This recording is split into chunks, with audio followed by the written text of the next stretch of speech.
morning, everyone. It is only morning for me, but it's about 9 a.m. here on the West Coast. My name is Billy Bob. This is episode 83 of Blowback, Exposing Imperial Decline. We've got our normal panel, Ben Toth and Paige Hungry at 6 p.m. there.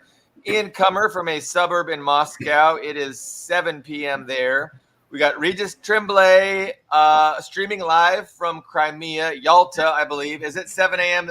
7 p.m. as well in Yalta, Regis? Okay. Yeah, 7 p.m. And Carlo Parcelli coming from Washington, D.C. It's about noon Eastern time there. So thank you, everyone, for joining us. We were debating on titles and topics of today's program. We always want to discuss current events, but it's been pretty interesting. Scott Ritter, everybody is familiar with Scott Ritter. He is a friend of our show. He's been on Regis' program and just a great analyst. He's got a real big heart, and he's dedicated his life to stopping nuclear proliferation and trying to make sure that humanity survives. And recently, he's gotten pretty upset, and I thought we could talk about this this whole topic, and look at it from different angles. And I just want to get everybody's opinion on this. We can call it a debate, I guess. I don't know if you want to call it a debate between Carl Jha and Scott Ritter.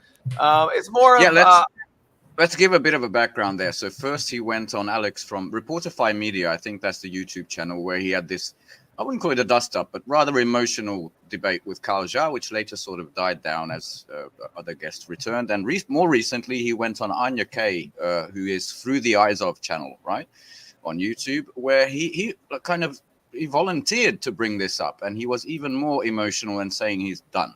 He's done trying to convince to try to save the world, and he absolutely dunked on Carl Jha. Is the background? I have some thoughts on that too. Do you want to start, Billy Bob? Well, I mean, I would say that I put both links in the comment section or the description of this video. So both links are there. If nobody knows what we're talking about, check out those links. Again, I think it's a very worthwhile discussion, and I definitely understand Scott's, issue. I mean, he has really dedicated his life to the nuclear non-proliferation issue, and he has traveled, around the world trying to bring peace and understanding. And so I get it. Like he is unhappy with humanity right now.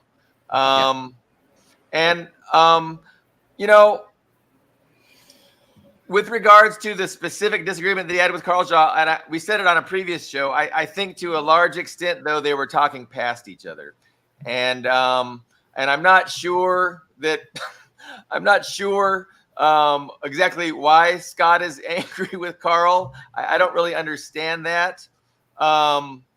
It just seems like if we're going to blame somebody for this, there's two real points I want to make about this issue. If we're going to blame somebody, 100% of the blame is on the West and the misleadership class, the Western elites, the Western oligarchy that have brought us to this point, because China doesn't want nuclear war. Russia doesn't want nuclear war, but they're not going to surrender just because the West is, not bluffing, So number one, all of our anger, 100% of our anger needs to be directed at the Western oligarchy. And number two, we can't do anything about it. We can register our discontent. We can call our congressmen and complain, but ultimately they're going to decide what they're going to do. And there is not a thing we can do about it, because this isn't a democracy. This is a fucking oligarchy. So, when viewed from that perspective, I'm not sure it makes any real sense to, get angry at people and accuse them of thinking that the U.S. is bluffing. Whether or not, Carl Jha thinks the U.S. is bluffing, I mean, it doesn't matter. Personally, I hope that the U.S. isn't suicidal. I hope they're not thinking in the Malthusian, let's go ahead and eradicate the population and whittle it down to just us elites, like the movie Fallout, like the series Fallout. I hope that's not what they're really thinking. But if it is there anything I can do about it? Are we going to convince Russia that that's what they're thinking, and so Russia's just going to surrender to save humanity? I don't know if those are realistic or rational, responses. Regis, you have some thoughts, please? Yeah, no, but I'll wait. Okay, well, I do. Thank you, Ian. Sure.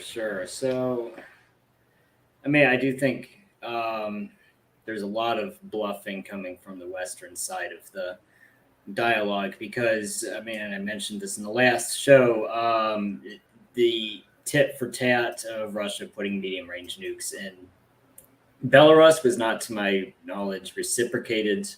There is probably a fairly large, what I would call a fairly large missile gap, and it's in Russia's favor right now.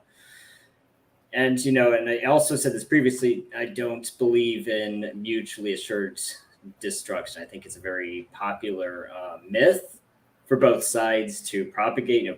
Putin's mentioned that before, a lot of Western commentators have mentioned that before. I don't believe they actually think that way. I think the 2, maybe 3 nuclear superpowers in the world play it to win. Now, China does not have anywhere close to the number of nukes as either Russia or USA. And the reason why is because they viewed theirs they actually had the policy of a smaller country. So like a smaller country like the UK or North Korea. I mean, British people would not be happy if they heard me compare North Korea to the UK, but this idea we're a smaller country. It's fair though. We're a smaller country, but we have a few nukes, so taking us out is not worth the effort. There are at least several countries that could easily obliterate North Korea by themselves, but if they lose a few major cities, that would not be worth the effort. So for a smaller arsenal, it's a deterrent.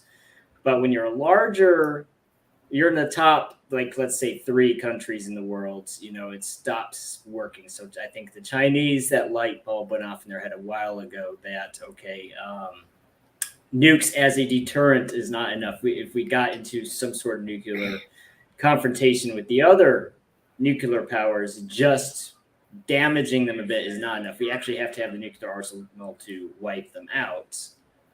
So that light bulb went off in their head, and they've been rapidly expanding their nuclear arsenal, along with the other arms of their armed forces. So as of right now, the USA is at a disadvantage. If you look at the budget reports, the nuclear triad is not looking too good right now. Russia really upgraded their arsenal. Even in the 90s, they were at least keeping it from falling apart. And, we've done nothing with ours. So, and, if we're talking another 5-10 years at the most, and there's going to be a question of if they even work anymore. And the problem, the other problem is, go ahead. The Minuteman is just in a similar state to the US Trident, which I think a couple of months ago they tried to shoot its span and almost killed Grant Shapps, the defense secretary, like a couple of 100 meters from the summit. Yeah, so it's a very, very large project. And the problem is that because it's a private sector defense industry, a lot of those companies that made key components for the Minute, so it's not even a question of upgrading them. Those companies don't even exist anymore. They shut down decades ago. So it's just like, it's not even modifying them. It's just, or upgrading them. It's just, we would probably just have to start from scratch. They brought back experts from retirement who still understand these things, Yes, so it's not looking good. So when you have Russia with an advantage, and I think that advantage is going to grow, the gap's going to grow. And then I think eventually we'll also have a gap with China. And that's going to make things really interesting when, when 2 out of 3 of the big nuclear superpowers in the world have a major edge on us. That's when Ian, what I hear you saying is there's no way that the West can think that they're going to win a nuclear war, that they know better than to believe that they could win it. And because of that, you think that's kind of a bluff? Well, when you look at, that Clausewitz model of war, Clausewitz wrote the book on war, and he was, so basically, if you look at, if one side has an advantage in a particular dimension, if there's different dimensions of warfare, if you have a clear advantage in one dimension, you're going to be more aggressive in that dimension. And if you know you have a disadvantage in that dimension, you're going to be less aggressive. So I do think there's a pattern that Russia believes they have an advantage, a nuclear advantage. So they are more aggressive in that rhetoric. And the West is, the only belligerency I've seen from, American or NATO talking heads is that, if Russia tried to use a nuke, we would use magic to destroy them all in the silos, basically, our surgical strikes, and of course those statements were all made before the strikes on the Houthis, before the strikes on the Iranian assets. So we've seen what these surgical strikes they like to talk about are actually capable of, and the answer is not much. So don't want to bring up F-16s yet because I desperately want to hear from Regis, but can I just have a crack at just to put Carlo's mind at ease, all the things I agree with Scott Ritter. I do believe the American leadership is barking mad, and they might be tempted to say that. I mean, they're nuclear biased because they can't win a peer-to-peer conflict. They can win against, farmers in the Middle East and non-existent air defense. And that says, oh, shit, we're 2 steps behind. And that's when they can do crazy things. So, yeah, I agree we're in danger. I agree the American leadership is completely nuts and desperate. So is the NATO leadership now that the Ukraine project is crumbling before our eyes. I agree with all of that. And I echo Billy Bob here, is what I don't like is Carlo is also a very knowledgeable guy with huge historic background. He knows everything about China's history. Try not to put it on this anger, which I also feel, and I understand he's not divided. He's divided because he grew up in America and he was part of the Marines, the good guys and all that. I say this with the utmost respect. Put that anger to where it belongs, not on the targets of U.S. foreign policy. That's the only thing I took issue with. The whole thing came down to where Carl Jart made reasonable points, thinking the adversary was logical, and the adversary is not logical or rational. And he just passed all that as Carl Jart being flippant, because US is crazy. And that's why you say, I agree, they talk next to each other. They really didn't hear each other. That's what I had to say on that. I do love both of those people. And they gave a lot to me by way of information about the world. Okay? And I really want to hear from Regis. What's the Yalta perspective on nukes and the end of the world? Are we all going to die? A little caveat here before I begin. Since I have been living here in Yalta, and that's going on 5 years now, I've been coming here since 2016. But in these last 4+ years, the anger that I felt has pretty much dissipated. I don't anymore allow myself to feel anger or rage about any of this. I feel it doesn't do me any good at all. Now, I came here in 2016 to finish a film. And I came here because I was terrified of the possibility of a nuclear war between Russia and the United States. Having lived through October in 1962, the Cuban Missile Crisis, when we were terrified day and night until Kennedy and Khrushchev saved the world from destruction. Then I live all the rest of those years feeling fairly comfortable that there was this détente. There was this understanding that no one is going to win this thing. But in 2016, to finish this film, which I entitled 30 Seconds to Midnight, Doomsday, I had to come to Russia to find out for myself if they were this red menace, this evil empire, this godless people. And it didn't take me very long to find out that those were all lies. that everything we'd been told about Russia forever and the Soviet Union forever had been lies. But at the end of this film in 2017, when it was published, I said, will those crazed neocons in Washington, today you can call them whatever you want, the military industrial complex, Mickey Mac, as Ray McGovern refers to them, doesn't matter, recognizing they have lost this epic battle for the future control of the planet, take the whole world down with them in a nuclear Armageddon. At the end of that film, Dr. Helen Caldicott, a very well-known person in America, anti-nuclear everything. I think Carla knows her. Australian, yeah. She's Australian, and she's back in Australia. She added, are we humans an evolutionary aberration designed in an evolutionary sense not to survive? And she added, I wonder. Now, what is that? 7 years have passed since I made that film and those comments. And I have been feeling like we are on the eve of destruction.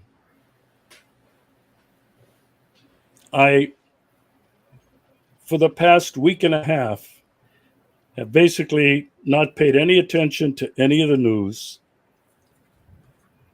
I didn't hear about Scott Ritter's rage until I clicked on with you folks today. And many other articles that have been sent to me, I've just not even opened them. And I'll tell you why. I do believe we're living in a very, very dangerous period in all of human history. But what can I do about it? And this has been my attitude, and I've been speaking with many of my Russian friends and family here, my Russian family here, and I've come to the conclusion, and I don't think it has anything to do with my age, which is bordering up on 80, but I have come to the conclusion that I have to stay in the moment. I have to try to enjoy all that the Creator has blessed us with, to enjoy all that humanity has to offer. And I'm fortunate to be in a place that is very calm, very peaceful, and I have to add, very spiritual or religious, and religious. In the last several days and weeks, when I've talked to family here and close friends, I have to tell you, I don't sense any concern about a nuclear catastrophe. That people, this is what I've come to believe that most Russians believe, at least older Russians. They believe that they are a country that is good, that is on the side of goodness and morality. They have faith in their president and their government and their military, and they are not worried about tomorrow. They are living life today like they always have, and not like it's eat, drink, and be merry, for tomorrow we shall die. It's because they're not living in this echo chamber of fear and fear-mongering that I think is happening in the West.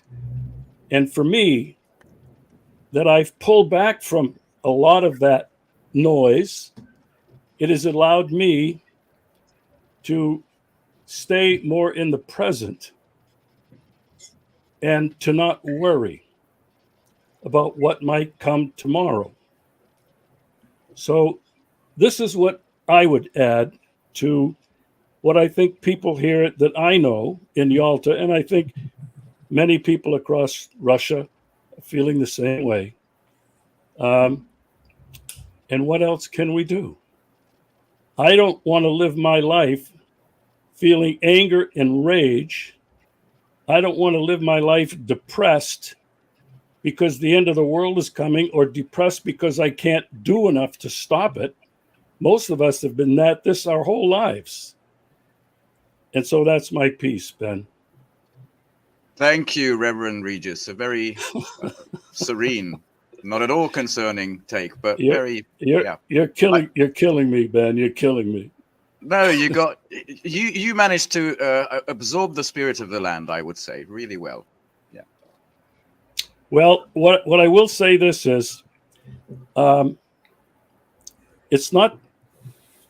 Russians wouldn't refer to it as the spirit; they would refer to it as the Russian soul. Yeah.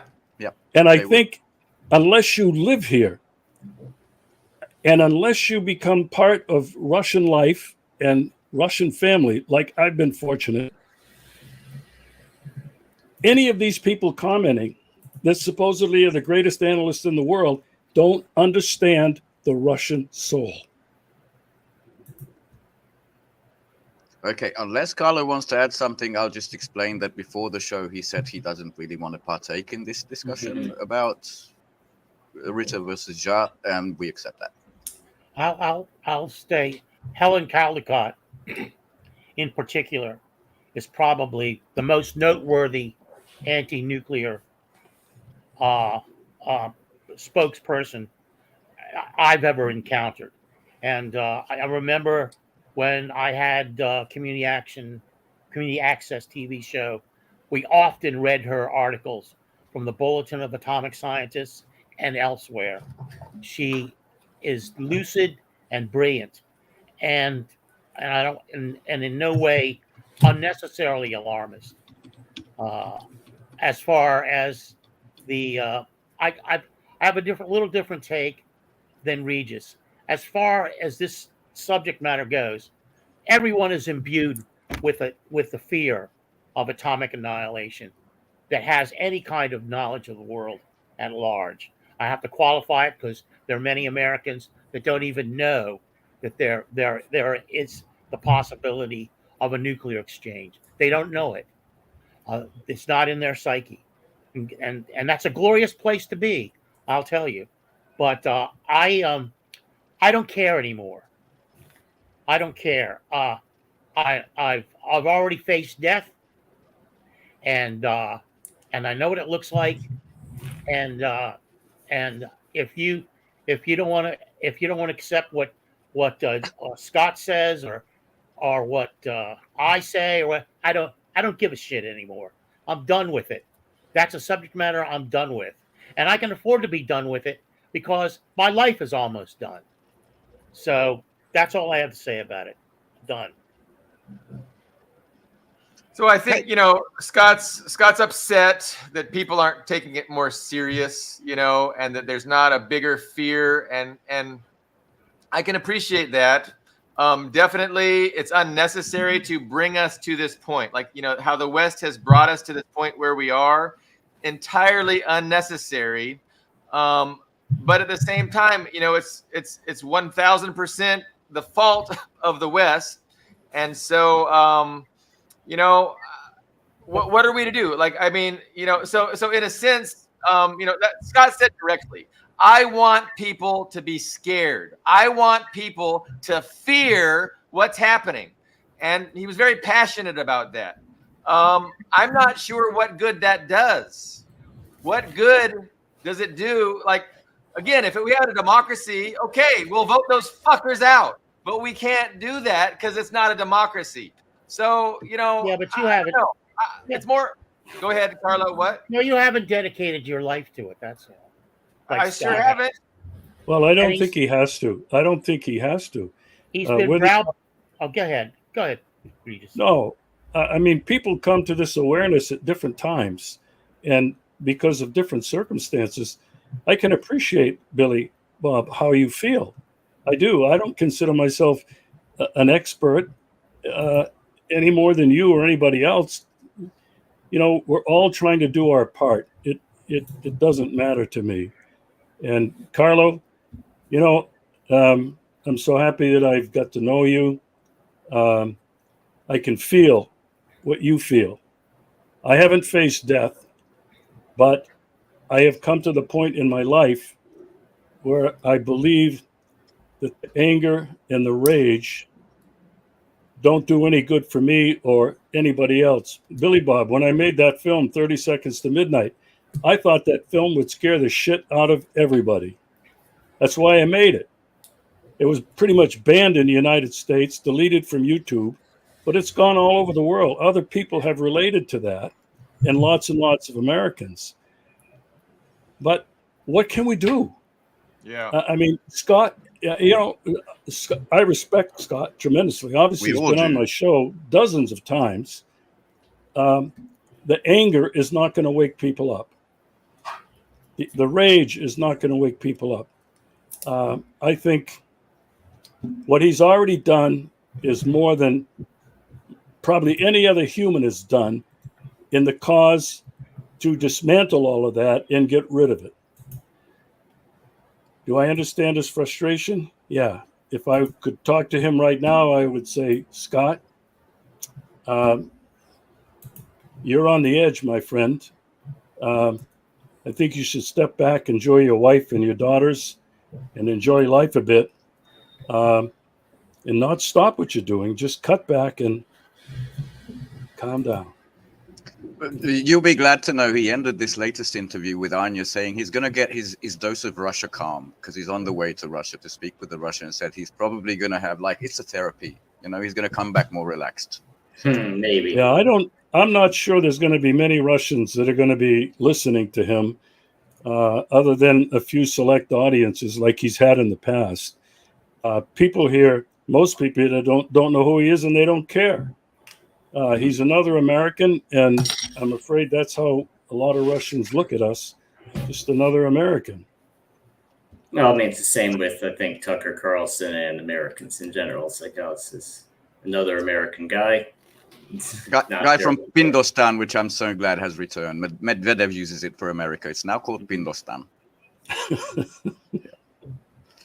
All right. Well, as long as we're all here, shall we have some fun? How about we look at some body language from the Green Goblin himself, who gave an interview to The Guardian to say that Putin's mad. Everybody on board with that? Yes, let's go for it. It begins in English. I'm not going to interrupt. And I don't know why he reverts to his Ukraine-Russian, whatever it is, but just the body language. I'm not sure this can all be attributed to the white powder. Check it out. Putin is, it's, now when I said that he's sick, I think that he's not crazy. Yes, you understand. So he's dangerous. And це набагато страшніше. Розумієте? Тобто він не зупиниться.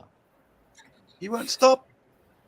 I just thought that's a fun 30 seconds to see the actual state of mind of this guy. He's began firing like US-aligned officials in Kiev. He's still talking about, he gave out a memo to his top officials to openly criticize Biden, President Biden of the US, and Xi Jinping for not coming to his stupid Swiss peace summit. I mean, last episode we said the walls are closing in, not the Trump sense, but in the real sense. I think, yeah. I mean, there was this article in the Washington Post about some real rifts between the allies, the United States and Ukraine, and they try to smooth it out by signing another one of these, what do you call them? Bipartisan, two-country security agreements. Bilateral. Thank you. Bilateral security agreements to calm things down, but it really is. It's the end of the road time is what I feel coming here. It's like, what is the good? What is the good of a bilateral agreement with, say, Spain and Ukraine? What is now Sweden going to do? And it's like, it's very similar to the Poles and their bilateral security agreements they had with the UK. It's one of those countries. I think Ukraine's kind of got the same problems. One of those countries where nobody that actually shares a border with them likes them. So they have to find these countries that don't share a border with them for these. But if they don't share a border with you, it's not a useful person to have a security agreement with. So the people that actually share a border. I mean, is Poland? I didn't actually see the news. I don't think Poland is actually one of the countries that has bilateral security agreement with Ukraine. No, the Brits started it. France continued. He went to Spain to get one. He went to Belgium, basically. So Brussels to get one. Portugal, and now Sweden. I think that's the list. Yeah. Maybe incomplete. Don't quote me on that. Hungary isn't going to give him one. Romania isn't going to give him one. None of those countries that actually neighbor Ukraine are going to give them a security agreement. So it's useless. So, I mean, they're in a very difficult situation. Nobody's in a more difficult situation than Zelensky. And it's kind of apparent when we see his body language. Because, the oligarchs in the West, they're going to continue their oligarch status, whether or not Ukraine falls. And, I mean, it really just, comes down to the question, what is the West going to do? Because they have no cards to play. None of these bilateral agreements are going to solve anything for the West. And that's obvious.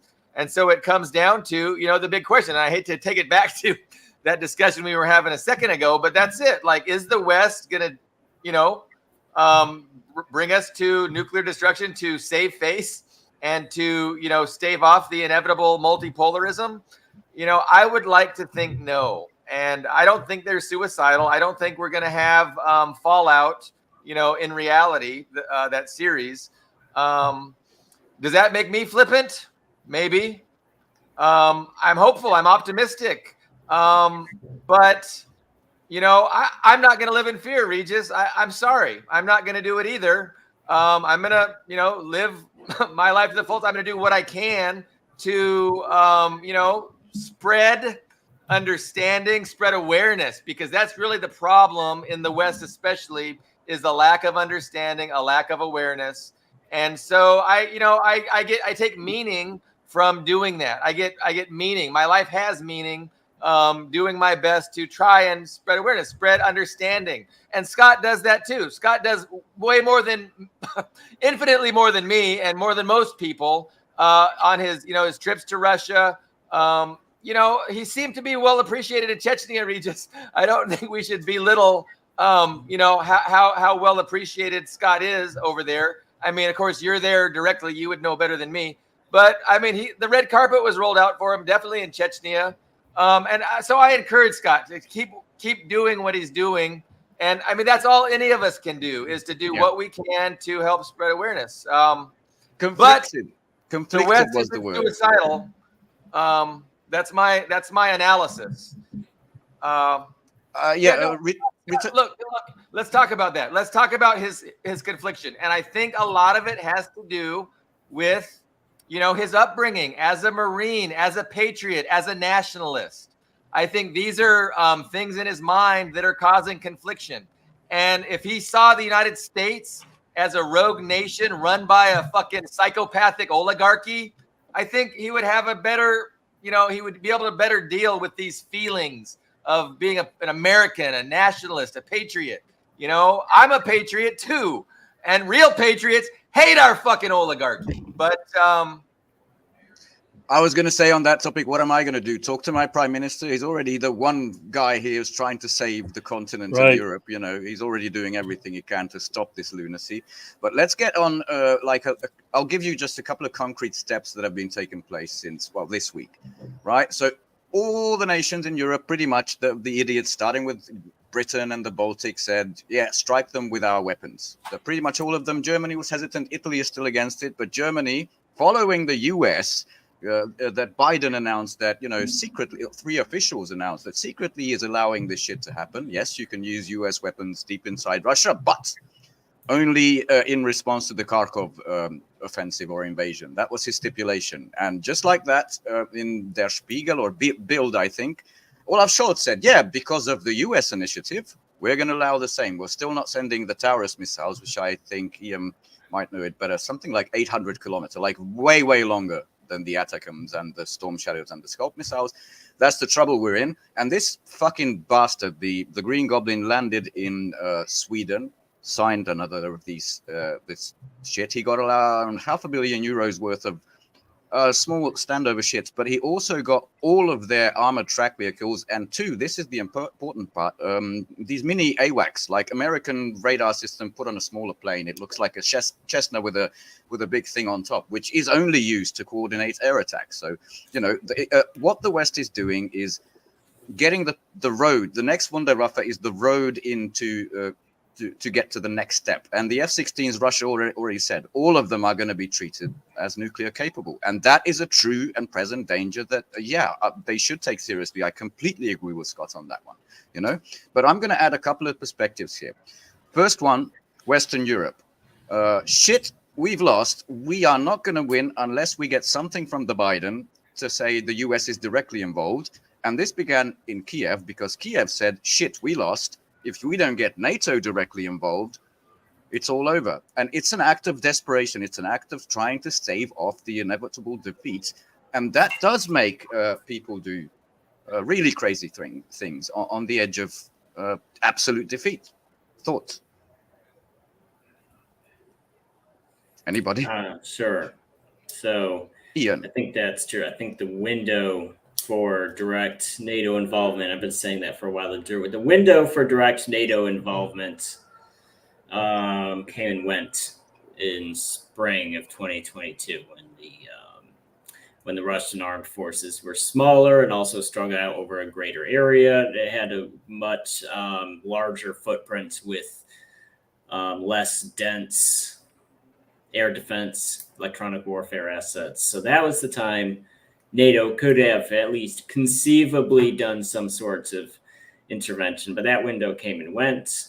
That was also the window when the time for Ukraine negotiating from a position of strength came and went, because at that point, they did have a numerical advantage on the front. They had full NATO and Warsaw Pact stockpiles within Ukraine itself and other Warsaw Pact countries, those Soviet stockpiles. NATO That's stockpiles all gone now. were all full. Yeah, so that was now the hand is kind of empty. There's now all they're going to get is what is they're back to living hand to mouth of waiting for stuff to roll off the conveyor belt into their arms, and that's just a trickle. As far as desperation, I don't know, because there's a big temptation, I think, for Ukraine to do something crazy that triggers NATO involvement, whether it's a false flag or just something particularly outrageous that forces it. However, there is a pattern, like with the missiles landing in Poland, of NATO just directly saying, no, that was not a Russian attack, that was a Ukrainian attack. So I think that's a one good that killed signal. Two Polish firemen and a tractor. Yeah. That one, yes. And so I think that set a precedent of if, they tried dirty, which Russia has made noises about before Ukraine, potentially using a dirty bomb or some sort of false flag attack. If NATO was, if that was a case of Ukraine trying to do the whole tail wagging the dog thing, that's a sign that it wouldn't, that's an indication it wouldn't work. So there's, so I think you're right. There's a lot of desperation on the Ukrainian side to get NATO involved. But I think the window for NATO involvement has closed, and I think leveler heads and NATO itself realize that. So, I would agree. I would agree with that. I think the time for NATO's entry into a direct war is over. But I want to add this perspective. As someone living here in Crimea, the last 2 nights, there have been a dozen or more attackums and drone attacks already used, yes, on attempts on the bridge at Kerch. And they also, Russia fortunately shot them all down. One of them fell on a car or a bus. I can't remember. I just heard this afternoon from friends. Yeah, I saw some pictures of a ferry. Yeah, they hit 2 ferries. Yeah. Now, this is what friends of mine said this afternoon, and I have friends who have been saying this for some time. When is Putin going to stop this? And when is he going to follow through on his, I guess you'd have to call it a threat, that all of you people in Western Europe live in very dense, small countries. You're at great risk. Yeah. And he even said that the United States is not exempt. So what some people here in Crimea are saying, because we're being attacked almost every day somewhere in Crimea, whether it's Sevastopol, whether it's near Simferopol, the capital, whether it's like just 10 or 15 kilometers from where I live in Alushta. It was hit last week. People are not living in fear, but people are beginning to ask, when is President Putin going to respond? When is enough enough? Well, people say he doesn't respect the red lines, but those red lines were never Putin's red lines, and they say he didn't react. But the the attacks on Belgorod, this whole Kharkov, they call it an offensive, but it's just the cordon sanitaire, as he said, is a reaction to that. And I think it was Medvedev, the mad dog, or someone else who said, if this continues and longer range of weapons continue, the cordon sanitaire might include Kiev and Western Poland. It's as simple as that. The longer the threat, the longer we have to go. So I don't see him not delivering, but I understand the Russians' frustrations that they're still being shelled after all these years. Yeah. And I'll say this about Putin. Most Americans have no idea what this man is like. You mentioned Putin in America, and immediately it's, he's the Hitler, devil, but this man has an incredible memory, an incredible mind. I think he borders on genius. He doesn't forget anything. He was trained as a lawyer, so everything he does, and if you listen to his words, is a... Oh no, that's a bad time to freeze, Regis. Let's hope. Oh no. Let's hope the connection stabilizes. The internet connection in Crimea in general is not great. I assume he has better internet connection than I had, but I was in a hotel and I could never find a good. It's because the major telecom company. Okay, he's moving again. Sorry, Regis. I'm having connectivity problems. I've tried 2 different VPNs and it's still the same bullshit. What I wanted to say, mid-sentence, but go ahead. Yes. You should not use VPN for StreamYard. What's that? You should not need a VPN for StreamYard. Yeah, I do. I've been using it for over a year, Ian. Let's talk about that after the show. Yeah, but anyway, it's neither here nor there. It works for me. President Putin has shown that he will not be provoked into doing something rash. He's never acted that way in his life. And I think that Americans, whoever they are, who have us on the eve of destruction, do not understand that man or his mind or his behavior. Yeah, restraint is not weakness, I would say. Yeah, and No. I think obviously I've seen the views that call it's totally wrong, but I've seen the people who think Putin is a coward. Like I've seen those people, and I think they're a minority. I don't think they're anything close to being an influential part of Russia or the world.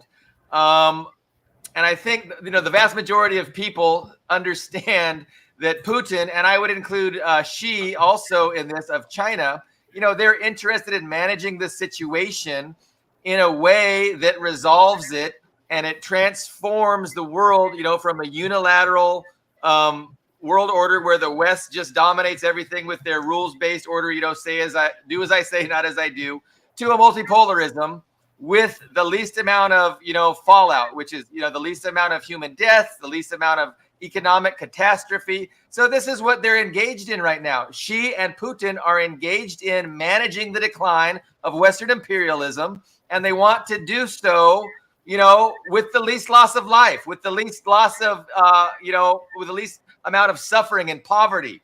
And so, I'm glad, I'm fucking thankful it's those two. Because I would say they don't want the world to end in a pile of radioactive ash. Neither one of them want that. And it's in neither of their interests to see a collapsed ashes America. They don't want that. They want it to be a normal country, but not a complete defeated, humiliated, They don't Weimar want us Germany. You know, destroyed economically. They're not trying to destroy us.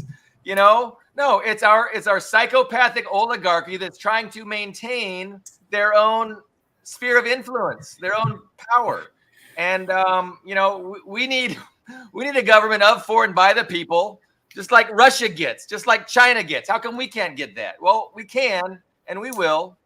Well, and you all know that I think Trump is the first felon president today of the United States, right? That's a hell of a transition. Well, you mentioned you're going to get a government by and for the people. Sorry, I know it's a can of worms. I would not put either Russia or China on a pedestal to that extent. I mean, I think you're right. They won't go out of their way to create more negative effects, more loss of life and whatnot. But it's, you know, if they have to choose between themselves or us, it's not going to be, you know, a difficult choice either. So, you know, relying on, you know, the generosity of the opponent, I don't think is, you know, a good. It's not a it's not. Well, I would say it's not a good survival strategy. Let me say that it's not good. It's not the best survival strategy to assume that the other side will be graceful when it's not necessarily. No. Well, in international relations, only interests exist. There's no nothing else. I think we're talking past each other, and it frustrates me when somebody says you're wrong, Billy Bob, and then I listen to them, and they're not even addressing anything I said. So it's a tough discussion to have. I'm not sure exactly what you think. I think that you know, that would, I agree with you, Ian, totally. If it's down to Russia surviving or the U.S. surviving, Russia is not going to sacrifice itself to save the United States. But I mean, I wasn't suggesting that was true. By the way, that sounds wonderful. Hello, Todd. A nice little bakery in the middle. I've invited Todd on the show. He prefers to listen from his bakery, so that's cool too. Good on you. There's a good discussion, and you know, I hope I didn't abruptly terminate the exchange of ideas with my hostility. You know, I don't think Xi or Putin exist in this liberal paradigm where it's zero sum. Like, that's a Western mentality. That is not the fucking mentality of Putin, and is not the mentality of Xi. That is not how they fucking think. That's how the West thinks. And you know, it's that frustrates me. You know how freaking Scott gets frustrated with people not being, you know, worried about how things are going. I get frustrated that people are fucking stupid, and they project the ignorance of the West onto other societies and other cultures, other people, other governments, and that's a travesty. It's a fucking travesty. Okay. All right. Let me. Go ahead, True Regis. Respond. The Reverend has this to offer, Ben. Yes, please. Good sermon. Not a sermon. You know, I used to think that maybe these people were psychopaths, sociopaths. Maybe they're suicidal. But I know in talking to some others, and it's difficult to have this kind of conversation with a lot of people, I'm often wondering if maybe what we're seeing in these actors in the United States, especially, and some of these actors across Europe, if evil has not become incarnate. I think there's no other way for me to look at what's happening other than to identify it as pure evil. What else would discard millions and millions of lives, children, destroy countries, all for what? Is it money? Is it something else? And so for me, I think I see what's happening as evil, and how has it maybe become incarnate in these people who have us on the eve of destruction. I accept the word of Regis, and well said, but I'm not so tautological on this. Let's have a look at the Western colony of the US. What really enrages me, well, you'll see. Foreign ministers, our discussions focused on our support for Ukraine. We all want to stop this war, but the paradox is that the better we prepare for the long haul, the sooner the war can end. That's his paradox. What infuriates me, all of the leaders of Europe, sans pretty much Fico and Orban, have approval ratings in the teens, maybe 20s. They're down the fucking drain. Nobody wants this. But they talk about war in the name of peace. They are now hunting Russian agents within the members of parliament, the European Parliament. Anybody who spews Russia propaganda, they're going to try to send a telegram. The truth, the world has moved against them. They're desperate. And I don't see so much evil. Well, evil is always a result of something, and I don't see it in those terms. Is their position, what they thought, we are the, Macron losing out all of Africa, now probably New Caledonia, is fortunes of built on sucking the blood of the world. You remember Mr. Putin's comment about the vampire's ball is ending? That's why they get crazy. That's why they get crazy, because all of this that really hasn't changed, not in 1945, not since 1990, when the hyperpower, the US, emerged, was this colonial transformed into, neo-colonial. On the surface, it was anti-colonial. The system never changed, and now there's a proper threat to it. That makes them crazy, and that makes them want to do all this ridiculous. I understand Regis, has a background in the priesthood, and so he sees things and he understands and he processes things through the good and evil lens. So, as a socialist, as a communist, I process things through the lens of class struggle. And so this is the class struggle playing out.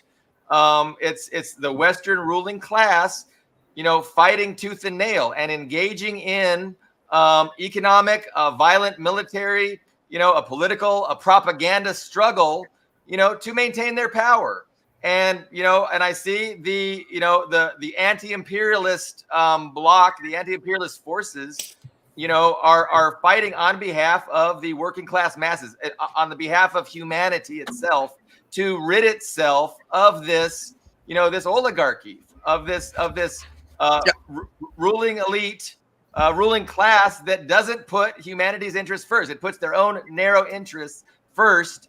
And there's a contradiction there, because a lot of times their interest is opposed to the interests of the masses. So, those are the terms that make more sense to me, because I don't know. I haven't died. I haven't experienced an afterlife. I'm not certain in the truth claims of religion, but I'm pretty certain in material reality and how, economic relationships work and how power, does its best to maintain and further its interests. Can I add something? Yes, please. Eschatological is what the word I was looking for. While the grand scheme of things, as in the great struggle between Russia, China, the multipolar world, and the decaying, pretty much the neo-colonial, is, I can understand in material terms. If you look at some fronts, like Gaza, yeah, I do see the face of evil. I've since had some time to catch up on child babies. I've never seen anything like that before in my life. And it might be in the name of, we're the chosen people and all that. That is unequivocally evil. So I do see it. I see it in the Banderites. I know what you mean, Regis. I'm not, while I'm an atheist, not a militant one, I have no issue with Muslim comrades, Christian comrades, none of them. This is, I can understand. And I see what you mean. I do see. Go ahead, Carlo.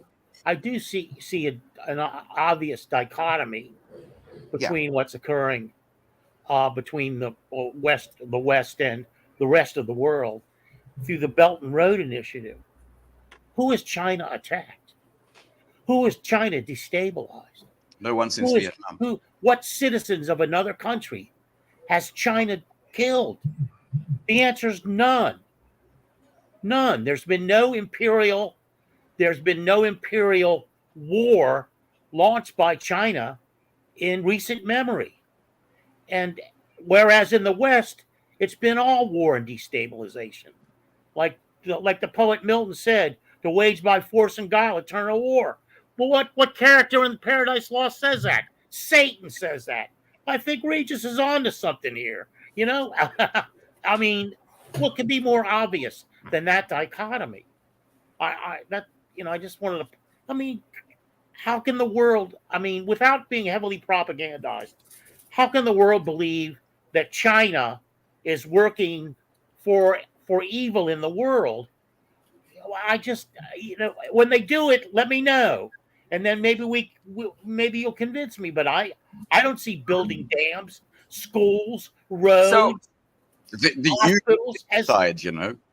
come So on. this is another good discussion. And I mean, I've made my perspective. I think is pretty clear. But there are alternative perspectives. There are people that are not as sold on China's goodness, their saintlyhood, their being I'm Mother not saying that. I'm just saying No, I they know. have a developmental mind. You know. Yeah, So, he was hyperbolic. Yeah. But I want to bring in some other opinions because not everybody shares my opinion, and I got to accept that. And I want, so for instance, let me try and steel man an alternative perspective. It's some people don't see, China and even Russia really as distinct from the New World Order, as, the global corporate hierarchy that just, runs everything through wealth, and functions through forums like the United Nations and like the World Economic Forum. So even, China, has participated at the World Economic Forum. China locked down their citizens during COVID, and didn't give them a lot of freedom. And these facts cause a lot of suspicion and concern and sometimes hostility towards China, and maybe to a lesser extent towards Russia. I'm not. So I don't know. Would anybody care to those are people that were predisposed to dislike China and don't know anything about China. If you're predisposed to hate somebody, you look for the details, which you want to hate them for. COVID was convenient for them. We got to hate China because COVID and lockdowns. How many people died? Look at it. You can look it up. Look how many people died in China from COVID compared to the percentage of people that died from COVID in the U.S. under Trump. Yeah, no, some could say those are bogus numbers, and then some could say, but was it worth it? There's different responses. If you're dead, it's Regis, worth it. Ian or Regis. If you're not dead, it's worth it. Look, but we have two panelists in China, not one panelist and a guest in Russia, and I know for a fact that there is skepticism when it comes to China in Russia. You're right. I think most of the Russians that I know who are paying attention to these things, and some are paying a lot of attention, have some kind of an inborn distrust of China. And they worry about being China's sidecar, China's little buddy. And that's just not part of the Russian soul and the Russian mentality. And I don't think that's part of the mentality of the people around Putin. And I think it's not a part of the mentality in China. That's a Western effort to force you to divorce because, look, he's the boss dog and he's the underdog. They're trying to do this to you. But there's a reason Putin went to Harbin on his third day of his first foreign visit, which was to Xi Jinping. You probably saw the hug seen around the world, which is not very Chinese, not characteristic of Xi Jinping. And he went to Harbin, where there were some border clashes, not serious, between the Soviet Union and the People's Republic. And I think there's, in every regard, this is on the mend. Hungary is a small part, but 75% of our investments in the last 2 years came from China. So, there's a reason for that too. Let me point out. Go ahead. The hug was a very clear message to Washington, D.C. Yeah. Yes. all of the Washington media was, you have to teach Putin, you have to use your influence to Putin and to stop this war.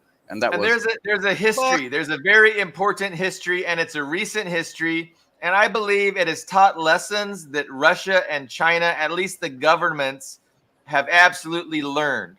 And I mean, the Sino-Soviet split was a disaster for both countries. And it's over.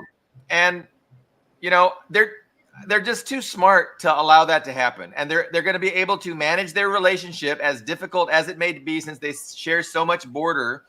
But their economies are very, there's a word here, their economies are very complementary, symbiotic, both complementary to each other. And, you know, what Russia has, China needs. What China needs, Russia could use. And it's such a symbiotic, complementary relationship. And it's not going to be hard for enlightened individuals like Putin and Xi to manage that relationship. Now, can somebody come to power after them, you know, in 10, 20 years that is a fucking idiot like Khrushchev? Of fucking course. And that's always a possibility. It's always a concern. But I mean, Khrushchev was a total fuck, and he really fucked that relationship. But, you know, I mean, we can't just live in fear. Like, I mean, thankfully we have these two, and they understand. I think Russia learned a lesson from that too. How Khrushchev came to power, the opportunist pig. I think lessons were learned there too. Well, yeah, so it's true with the Chinese. What really caused that the Sino-Soviet split was the de-Stalinization, which Mao was very unhappy. The Chinese were very unhappy, and Nixon took advantage of that, going to China and building good relations with them. My impression is pretty much in line with what Regis said. I would just say that the Russian attitude seems to be, well, I mean, it's a cautious attitude, but it's also one rooted in respect. So when after the Civil War and China was admitted into the UN, the U.S. opposed their entry, despite words that they wouldn't. They did oppose it. And the Soviets, despite the split and basically coming within fairly close to open warfare a couple of times, they did vote to allow China in.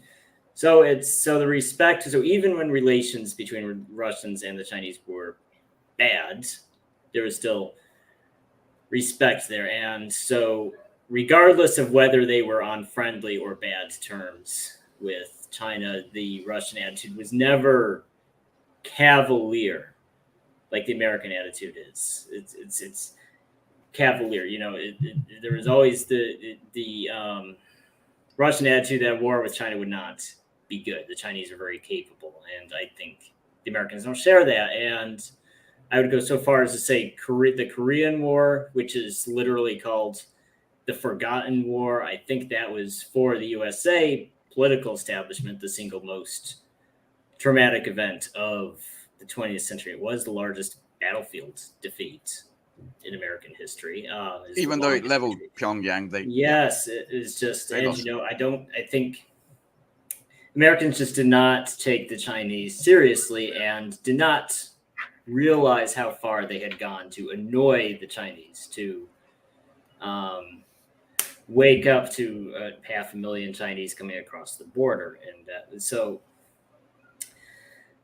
you know, and the problem also, I think, Americans don't understand Russians particularly well, and that's mostly due to our own ignorance, but we understand Chinese even less. You know, how much education about Chinese history do we get in schools? Very little. And most of that is propaganda. So there's very little cultural understanding. So, and cultural understanding is really important to understand what should you not do to those people. What's going to really get them agitated with you? We don't really. There's an interesting question about, has the West made a decision? You know, have they made a decision, or are there still options on the table? I mean, is it possible that they can go forward with cooperation, or has the decision been made to engage in conflict? Every question like that has two. Well, I said every question like that has two sides. And the problem is you don't understand the other side because there's two actors. There's always two actors involved. And we don't understand the other actor to know, because we could very easily sleepwalk into. Well, no. I'd like This is to- my point. This is my point. It's the U.S. has the decision to make. It's up to them. Conflict or cooperation. Russia wants cooperation. China wants cooperation. Period. So it's the West. The West has to make a decision. I don't think they've made a decision yet. And I mean, they're trying. They're trying to look for a way. But they could have had a hot war with China a long time ago over Taiwan, over the South China Sea, if they wanted one.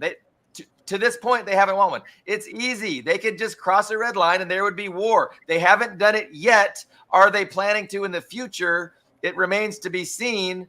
Every day that passes, China's getting stronger. Russia's getting stronger. So I'm optimistic. I have a lot of optimism that the West is not suicidal, that they're going to realize there is no option with a war, against China, a war against Russia. And a lot's gonna ride on the November election, perhaps. I mean, who knows? I mean, maybe not, because the president doesn't make any decisions anyway. So let me add this. I'd like to add something to go, Regis. I'm sure you've all been following it. I don't know whether you've had shows about it, but leading economist in the United States, Jamie Dimon, the the head of one of these, Chase Manhattan, maybe. Chase Manhattan Bank, European economists have all been predicting the collapse of the United States economy. And the dollar, all of them. yes. And yes. soon. So my question is this.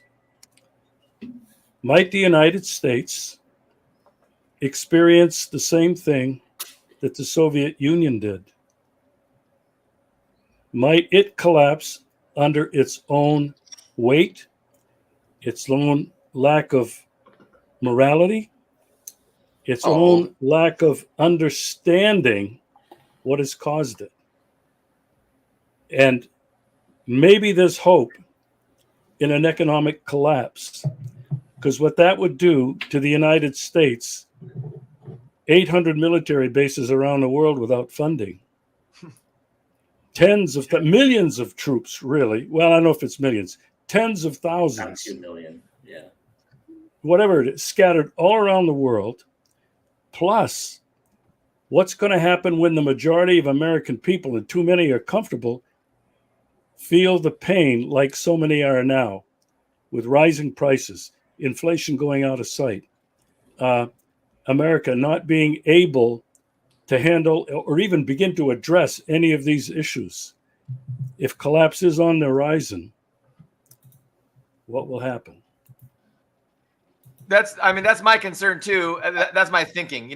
Once their global economic system, it's clear that it's unsustainable, they might resort to, their military and the 800 bases they have around the world to get, as much as they can, as opposed to the inevitable collapse that they see happening. And I don't want to. Okay, go ahead. No, go ahead. Don't want to detract to this point, but to add some news, I think it was today I saw in Bloomberg that the U.S. bonds, treasuries, they've lost their charm and they're no longer the safe haven of the world. Gold has pretty much overtaken it, which is a very serious, big red flag that goes on. I think the BII, the Bank of India, repatriated very quietly a lot of gold, I think from the UK, not the US, but these things are happening. But if I may, I didn't know we were going in this direction. Going back to the previous point very quickly, as in the US not understanding Russia and China, I did want to add, I think that people might find interesting. Regis, you don't quite agree with the Soviet era of Russia, but I think there's a reason that it existed and it also works in Russia because, and you are free to respond if you think I'm wrong, they have a spirit of collectivism, the collective above. Well, I would agree with that. I would agree with that 100%. Because I want to say, there's 180 or something nationalities in Russia, 56 in China, and they've unified the language and all that 1,000 years ago, So the wars have taught them 20 million Chinese, they're 27 million Russians there to hang together. That is, I don't know. It's not something that the West can understand. The hugely individualist society. If I get my gallon of milk and my whatever, my fortune, fuck the world. They just can't get that through their head. that they really are that different. And that's why the demonization of Hitler and Putler, the two big bad new evils, is there. I wanted to add that I didn't know we were going to switch to anybody else. Go ahead. Sorry, to switch to economics. I can't keep all my thoughts in my head, but I got 2 out of 3.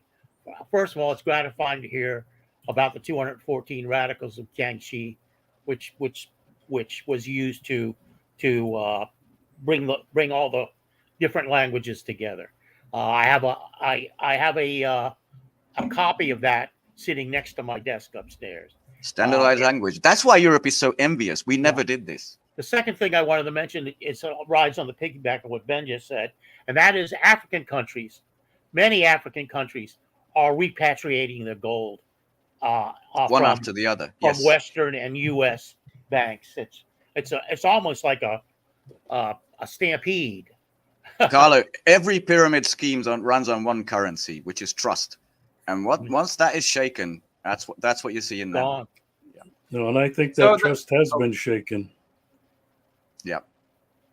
But when we talk about the future economy, the future global economy, the U.S. had a pretty bad, they called it a recession, but you could have called it a depression. It was like 2008, right? 2008, 2009.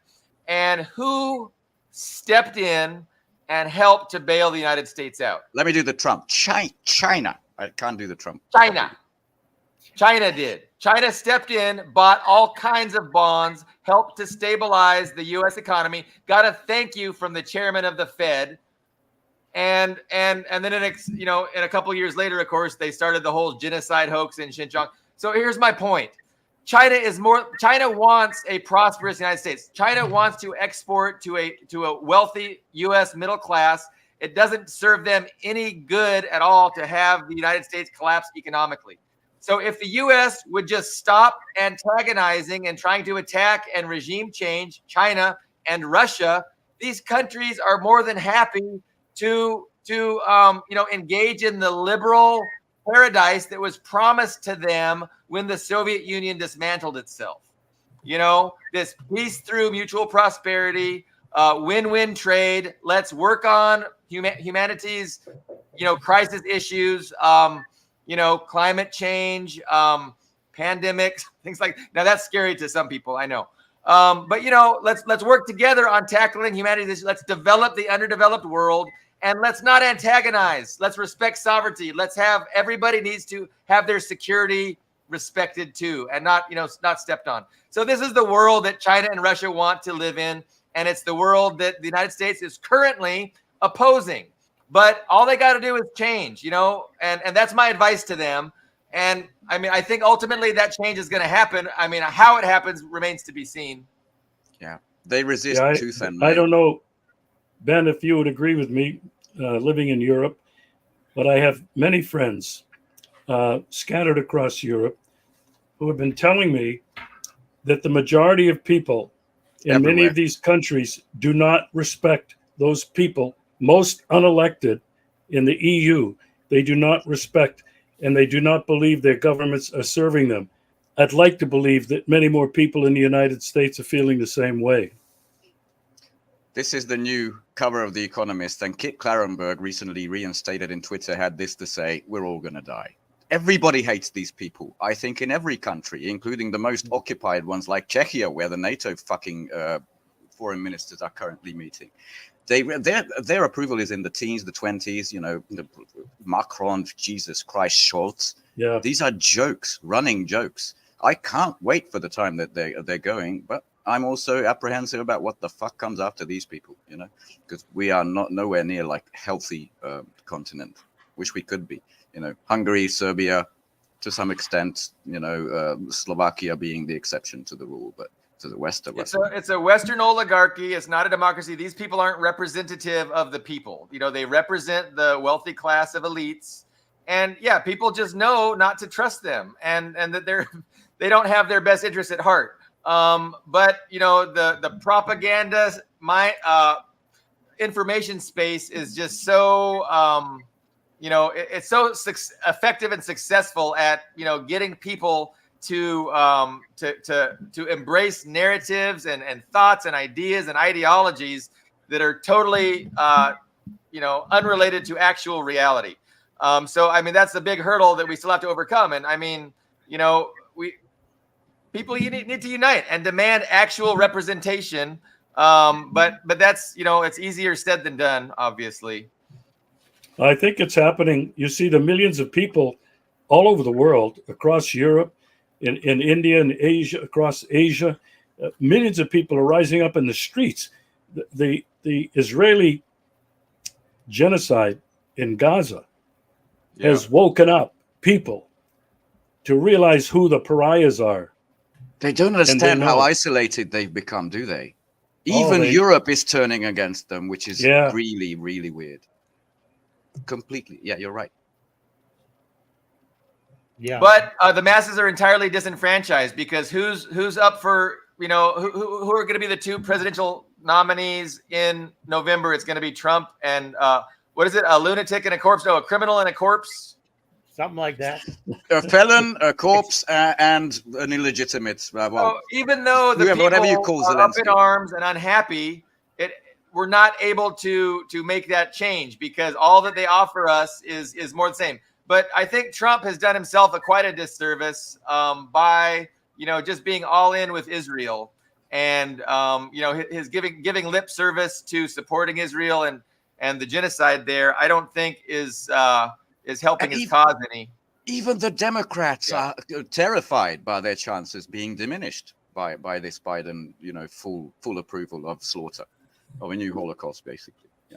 Well, Israel will definitely hurt Biden more than Trump. I mean, I don't think there's any danger of the Republican base being upset with Trump for supporting the Zionist movement. I mean, I think it's actually more likely there would be more people upset with him in the Republican base if he didn't stand with Israel. That might be true. No, that might be true. Completely flip-flopping on Ukraine might hurt him a little bit. I think even that won't hurt him much because that's just not even on most Americans' radar screen. Rather, I mean, the polls will show. I mean, remember Mike Johnson? Yes, if you directly ask Americans about Ukraine, they'll say it's important or whatever. But like if you ask open-ended questions, it's not even Ukraine's not even in the top 5 issues they are thinking about. That's right. You remember that graph? Like inflation is the top issue in America. Yeah, inflation, economy, abortion, social issues, all that stuff is way, way, way, way up there. Well, Ukraine, no one cares. So. And I don't want to put too much on polls, but in the 8 key states, Trump is ahead in 7 of the 8 key states that they consider: Wisconsin, Michigan, Pennsylvania, Ohio. The purple states, yeah. Yeah, and he might Biden be presiding from on prison. the ballot in Ohio yet.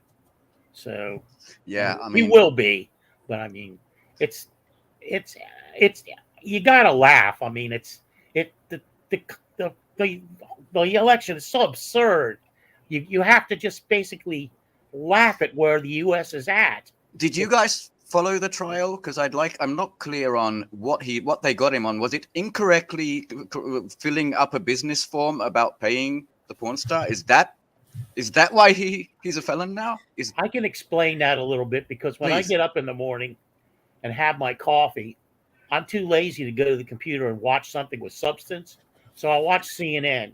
He was convicted on all 34 counts, but they're Class E felonies, which is the lowest classification for felony possible. It's just one step above a misdemeanor. But what he was convicted of is paying off the porn star Stormy Daniels to keep her quiet, so that the information wouldn't get out during the election that he had an affair with her. And that wasn't in the paperwork, right? That's election fraud, considered election fraud, because you can't lie or pay off somebody to keep quiet if it's going to affect the outcome of the election. Well, it's not declaring a campaign. I mean, it's a very, very questionable. Yeah, that's right. Not declaring a campaign expense, and it's not even a lot. I mean, it's basically entirely on that lawyer's words. That Trump even, because if Trump just paid her out of his own, just pulled out his wallet, here's $1 million, now shut up. that wouldn't even need to be declared because it's a personal expense. So they're really, really, really stretching the There was definition. one person that was more happy than anyone else in the entire universe at the guilty verdict. I would call her the original Wicked Witch, because even Victoria Nuland and Ursula von der Leyen here in Europe are pale imitation to the original bitch. Check this out. This was sometime today. Thank you. Ooh. If you want to call someone flippant and glib, or maybe celebrating too early, that's this bitch. Thank you so much. Anything going on today? She looks like something is eating her from the inside out. Celebrating. Look, That was a big smile she had. We got him on a Class E felony. I don't even know what they're celebrating about. Frankly, I don't Yeah. think it's gonna look. But many You have liberal friends. Some of them jumped in front of the television, took selfies about Trump being guilty. I know it's just crazy. But for Trump, as far as Trump's concerned, his male voters, they love the whole thing, and the female voters deny he ever did it. But the male voters, I mean, they all want to sleep with a porn star. That's how ridiculous this American politics is. For him, if he had said, "Wow, I did have sex with her. Yes, I did. I didn't lie. He didn't deny it over and over again." Isn't it cool that it's Hillary Clinton celebrating, where we all, I think, remember the guy? I did not have sex with that woman. Yeah, right. Right, Lewinsky. Yeah. Yeah. Oh my God, what a farce! Yeah, this is the world we're living in. It's madness. Well, I can tell you, I'm glad I'm not living through that carnival. Trump versus Biden heading towards November. I haven't heard anything about it until right now. Really, it's been weeks. And the only thing I'll hear about it is when Russians will ask me, "Who do you think will be better? Who do you think will win?" I go, you know what? Trump, it's not going to make any difference. You brought up Jamie Dimon earlier, Regis. You brought up Jamie Dimon earlier, and he was recently, said, "Hey, I'm okay with Trump." So I think Trump has ingratiated himself with the establishment. I don't think they're too concerned about him, and I don't think there's going to be much of a difference between Trump and Biden. I still would like to see Trump just for entertainment value, but again, I'm a privileged white male, and if I was a person of color, I might think totally different, and that's legit. Yeah, I'm wondering if there isn't a clash of American elite or oligarchs, whatever you want to call them. Well, there's already been a lot of signs of that. They don't agree on. There's got to be things like for Ukraine, Trump, China. For Trump to have the money. Jamie Dimon represents that. And now apparently, powerful. Mr. Elon Musk is going to be an advisor on some things. I don't care about that. But as you said, Bloomberg, as the main feature this morning, had this to say: Wall Street billionaires are rushing back to Trump. Verdict be damned. So yeah, he's got the money now. He's gonna, just like Eugene Debs, they're gonna be in prison running for president. No, that's a terrible. I should never have even made that comparison. Eugene Debs was Trump elected. and Debs. Yeah, so I'm sorry, but he's going to be sentenced in July, and it's technically possible, but highly unlikely. Highly unlikely. Billy Bob, don't you know it's Trump and Mother Teresa? He's compared himself to Mother Teresa. I saw that. I did see that. Yeah. No, but I saw that America saved the world when landing in Normandy. Okay, this to me, from far away Valley of the Carpathian Mountains, is the best election ever. Now that I completely see through it, because I ate the Obama shit at the first round, not in the second. It's just the best thing to watch. I just got my popcorn. It doesn't matter to me. Yeah. It's true. I'm going to buy myself a couple of Cuban cigars and some Cuban rum. And I'm going to go smoke them.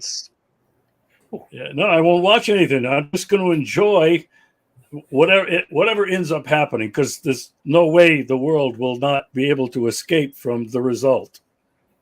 Nope. You're right on that one, yeah. Who gets to take on the final dip of the plane out of fuel? Who gets to ride it? Who gets to drive it? That's what I see. I wish we were allowed to buy Cuban cigars and Cuban rum here. That's nice that you guys are trading. And what's even more unfortunate is we can get them here, but there's no way we can send them to you. That's right. That's right. We have It's no mail security. service. No another mail. unconscionable policy of Western imperialism. Oh, Funny, boy. I thought it would be a threat to national security or something. To get Cuban cigars in the US. It is. Yeah, It is. There was a story that went around that before the Cuban embargo, John Kennedy had sent somebody over there and brought back cases, boxes of Cuban cigars. Supposedly he was an aficionado. So he'd get a stash after the embargoes. He still had. So yeah, he had a he stash. got him before they became unavailable. That was smart. Yeah, He saw that coming. He would smoke a Cuban cigar after he fucked Marilyn Monroe. In those days, no one spoke about it. Today, it's all out in the open. I was thinking about all the politicians who have fallen by having mistresses like Gary Hart, and I can't remember their names, but their faces come up. It's been a number of them who wanted to run for president in that medium era after the fact that Eisenhower had a mistress and George W. Bush, the senior, had a mistress, and Kennedy had a mistress. They all had mistresses. Even Johnson apparently had a mistress. Oh my God! Well, so it's now then it went through a phase where if you had a mistress and the press caught you out, you couldn't run. And now if you have a mistress, there's people going, "Wow, yeah, baby." It's kind of the European approach, but much grungier, much filthier because of the oppressed nature in sexuality of the American public. You've been Francofied. That sounds French to me, to be honest. The flaunting of the mistresses. Yeah. I just want to say, even more ironic that both parties in their policy, they don't want to talk about war or the economy. They want to talk about sex, abortion, and morality. Isn't it even more ironic? Yeah. Well, I mean, I think it started the baby boomers. I mean, the previous generations, for the silent generation, are mostly gone. That we have Biden, he was born in 1944, 1942. The World War II generation, the pre-World War II generation, I think they were the more conservative voters, and they're gone. Now you got the baby boomers. When you look at Mad Men or shows like that, that's how. They were, that's the weed and womanizing sexual and revolution. The sexual revolution. It's a different world now. So it is telling that Trump is facing a scandal, but it was from like years ago, right? This is like from 17 years ago, because I mean they're both in their late 70s. Not that matters, guys. We better just wrap it up. We're devolving into. This is where we Regis, thank you so much for joining us. You always bring so much to our program, and we really appreciate it. Thank you. Love your sermons. Thanks, Regis. Thank you. We will see everybody back on, what is today? Today's Friday. We'll see everybody back next Tuesday. Thank you very much.